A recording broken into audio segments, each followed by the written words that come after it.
Stepping in means unlocking the gates of fear. Welcome.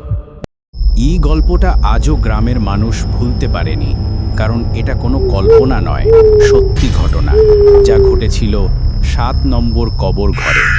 আসসালামু আলাইকুম, আমি জাকারিয়া।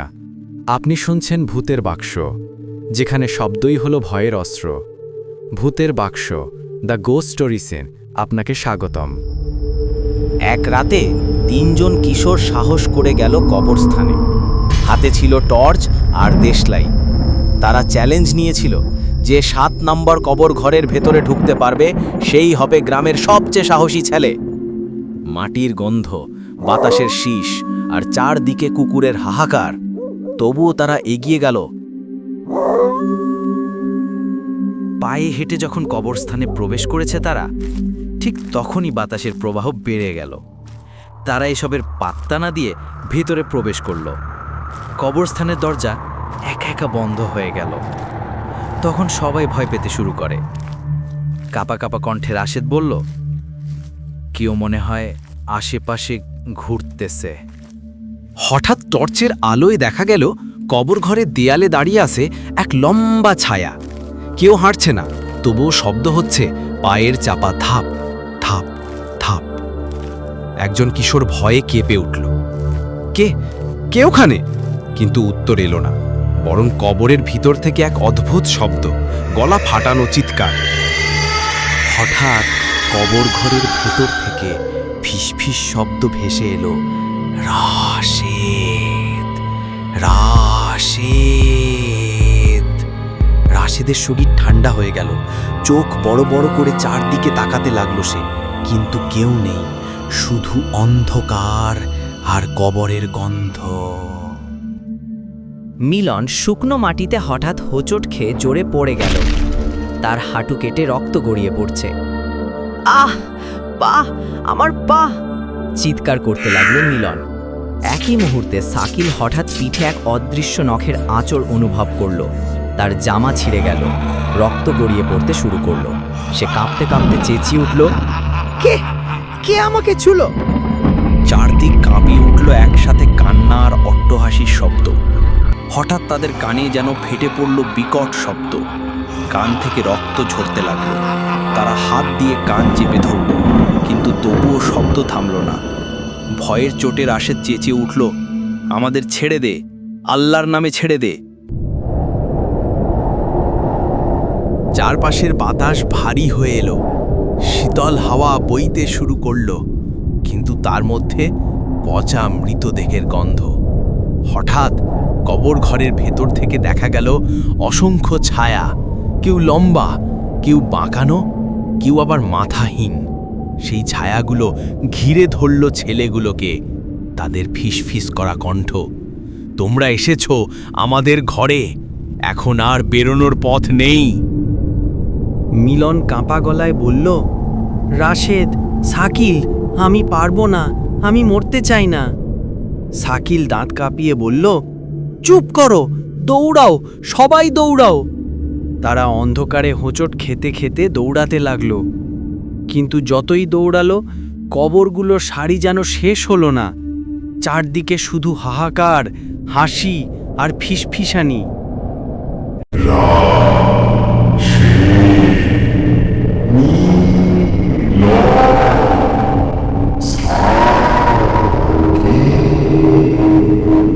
তাদের নাম ধরে ডেকে চলল অদৃশ্য ভয়ঙ্কর কণ্ঠ।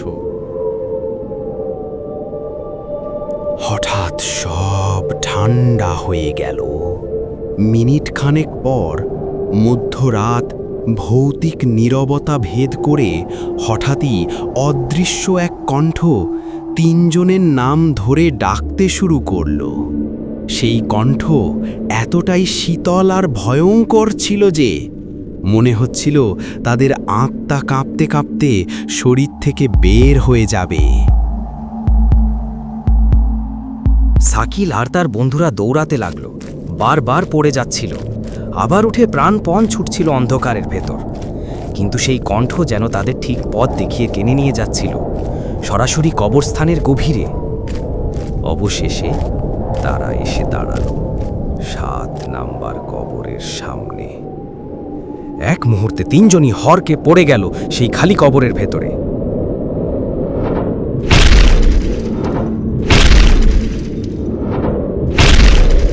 মুহূর্তেই ওপরে ভেসে উঠল কিছু বিকৃত কালো ছায়া। সে ছায়াগুলো মৃত মাটির দলা ছুঁড়ে দিতে লাগলো, আর একের পর এক মুঠো মাটি চাপিয়ে তাদের জীবন্ত কবর দেওয়ার চেষ্টা করছিল। তিনজনই আতঙ্কে কাঁদতে কাঁদতে প্রাণ ভিক্ষা চাইতে লাগলো। আমাদের বাঁচান, আমরা মরতে চাই না, আমরা আর এখানে আসবো না। আমাদের প্লিজ মাফ করে দিন, আর জীবনেও আসবো না, দয়া করুন আমাদের উপর। এভাবে নানা ভাষায় তাদের বোঝাতে চেষ্টা করে তিনজনই। হঠাৎই চারপাশ কেঁপে উঠল এক ভিন্ন শক্তিতে। সাদা আলখেল্লা পরা এক বৃদ্ধ কবরের ধারে এসে দাঁড়ালেন। তার কণ্ঠ বজ্রের মতো গর্জে উঠল, থেমে যাও, কতবার বলেছি ওদের ভয় দেখিও না। অদৃশ্য ছায়াগুলো সরে গেল, চারদিকের বাতাস থমকে দাঁড়ালো। মুহূর্তেই মাটি নিজে নিজে সরতে লাগলো, আর সাকিল ও তার বন্ধুরা দাঁড়িয়ে গেল কবরের ভেতরে। তাদের চারপাশে এখন দাঁড়িয়ে আছে কয়েকজন জুব্বা পরিহিত অচেনা লোক। তারা নিষ্পলক চোখে তাকিয়ে আছে তিনজন আতঙ্কিত কিশোরের দিকে। সাকিল আর তার বন্ধু ভয়ে কাঁপতে কাঁপতে কাকুতি মিনতি করতে লাগলো। আমাদের ক্ষমা করে দিন, আমরা আর কখনো রাতে এখানে আসব না। তাদের কণ্ঠে কান্নার জল মিশে যাচ্ছিল, বুক ফেটে যাচ্ছিল আতঙ্কে। তখনই সাদা আলখেল্লা পরা বৃদ্ধ তাদের শান্ত স্বরে বললেন, ভয় পেও না, আমরাও তোমাদের মতো আল্লাহর বান্দা। আমাদের সন্তানরা দুষ্টুমি করে তোমাদের ভয় দেখিয়েছে। এই কবর আমার ছেলের। একটি বিশেষ কারণে মানুষের সাথে জিনের কবর দিতে হয়েছিল, যেন কোনো অপশক্তি বা তান্ত্রিক এই দেহ ব্যবহার করতে না পারে। তাই আমরা প্রতি সপ্তাহে এখানে আসি কবর জিয়ারত করতে। বৃদ্ধ আবার বললেন, রাতে আর কখনো এখানে আসবে না, এখন যাও, চোখ বন্ধ করো। তারা চোখ বন্ধ করতেই বৃদ্ধা ধীরে ফু দিয়ে দিলেন। এক অদ্ভুত নিদ্রার ঘোর তাদের গ্রাস করল। তিনজন নিস্তেজ হয়ে পড়ল, সবকিছু অন্ধকারে মিলিয়ে গেল। সকালে যখন তারা জেগে উঠল, তখন প্রত্যেকেই নিজের নিজের বিছানায়। কিন্তু শরীর যেন ভেঙে গিয়েছে, হাত পা জখম, শরীরে কেটে যাওয়া দাগ, ফোলা আর নীলচে ক্ষতচিহ্ন, যেন তারা সত্যি মাটির নিচে চাপা পড়েছিল। তাদের ব্যথা আগের মতো তীব্র নয়, তবে প্রতিটি ক্ষত তাদের মনে করিয়ে দিচ্ছিল গতরাতে সবকিছু নিছক দুঃস্বপ্ন ছিল না।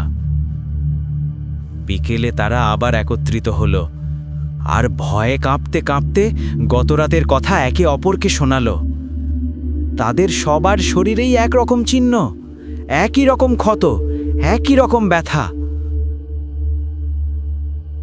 তারা তখনই বুঝতে পারল গত রাতটা শুধুই ভয়ের খেলা ছিল না, বরং তারা অজান্তেই এমন এক জগতের দরজা খুলে ফেলেছে যেখান থেকে আর ফেরার পথ ছিল না। মা বাবার দোয়া ছিল, তাই কারো উছিলায় বা মারফতে বেঁচে ফিরেছিল। এরপর থেকে তারা তিনজন 5 ওয়াক্ত নামাজি হয়ে ওঠেন।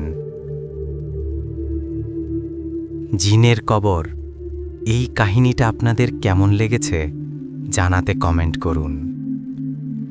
ভালো লাগলে লাইক করুন আর সাবস্ক্রাইব করতে ভুলবেন না। আগামীকাল রাতে আসবে আরও ভয়ের কাহিনী। শুনতে চাইলে আমাদের চ্যানেলের সাথে থাকুন। ধন্যবাদ। আল্লাহ হাফেজ।